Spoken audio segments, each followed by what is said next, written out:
Southeast governors revive Ebube over killings, violence in Igboland. The Southeast governors have taken firm action on how to handle the unknown gunmen causing havoc in the region. The governors have decided to revive the Ebube security outfit they muted a while ago when violence escalated in the region. The head of the security outfit had previously resigned while citing lack of funding from the state government to kickstart the outfits.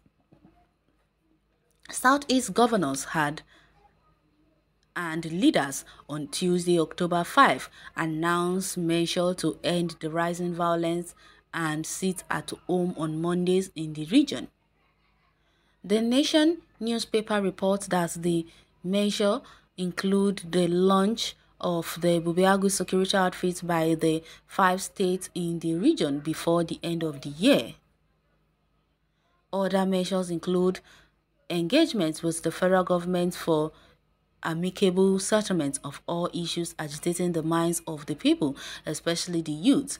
They also resolve to join force with security agencies to restore peace to the region and encourage groups like the Ohanese Indigwe traditional rulers, the Southeast chapter of the Christian Association of Nigeria, and clerics to continue to intervene in the crisis.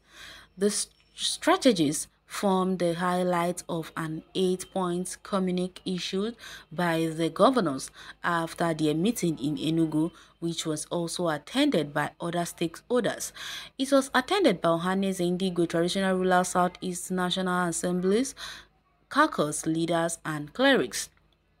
In the communique read on their behalf by Governor David Umahi of Ebonyi State, the Southeast governors and leaders also accused the Igbo in diaspora of issuing the sit-at-home directives.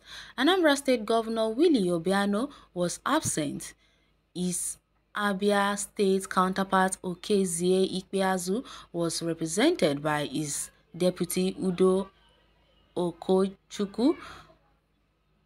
In attendance were former governors Theodore Oji, Abia, and Martins Elechi Ebonyi, former deputy Senate President Ike Ekwemadu, Senator Eyinaya Abaribe, Ohanese Indigbo President Professor George Obiozo, and his predecessor Inya Nwodo.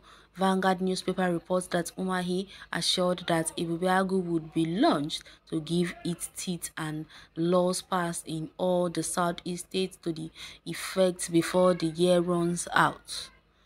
A day before the meeting, Daily Trust newspaper had reported that before the meeting, the Ebonyi State Governor begged his colleagues in the region to endeavor to be present and not to send representatives, but he was later ignored by his Anambra and Abia colleagues. Similarly, before the meeting, Olisa Metu, a former spokesman of the People's Democratic Party (PDP), tasked the governors to speak on Nnamdi Kanu. The former PDP scribe specifically asked that the governors demand for the release of the indigenous people of Biafra leader who is currently in detention. The Southeast governors, however, failed to mention Kanu in their deliberations and subsequent communique. Abaribe speaks on agitation in the Southeast. On his part, the Senate Majority Leader Eyinaya Abaribe says there are more than 30 separatist organizations in the Southeast zone of the country. Abaribe made the comment on Tuesday, October 5, in an interview aired on Channels Television. He said the Buhari-led administration might crush secessionist agitators, but it would be difficult for the government to crush the ideology behind their agitation until the current administration address the root cause of the problem and embrace dialogue. Abaribe, all of us know saying that you get sense past all these people. Only God knows how even the senseless will be mingling with people that has sense. They will be criticized. How will I put it? They will be judging all of you together, thinking that you are all the same, not knowing that one bad air cannot actually destroy all, or cannot early, make the rest spoiled, like they used to say, because it's not really that possible. Well, Ebonyi State Governor David Umahi, we all know that that man is indeed a saboteur and a real Fulani by blood, because with the way he acts and the way he does things makes us all know that man is indeed a Fulani man. Just imagine, since you know that your people are agitating and are doing this sit at home because of Nnamdi Kanu, then why don't you tackle that issue first? Try to make your people comfortable. Try to calm their agitating hearts. Try to get Nnamdi Kanu released. Then you can then try to dialogue or negotiate with them. But you're not doing anything of such. Instead, you are busy trying to please your paymaster. Can you be a member of Ebube? Useless. You want to recruit your Fulani herdsmen killers friends. Do you think that our people are fools? You want to protect your politics and subject your people to slavery under your one Nigeria friend.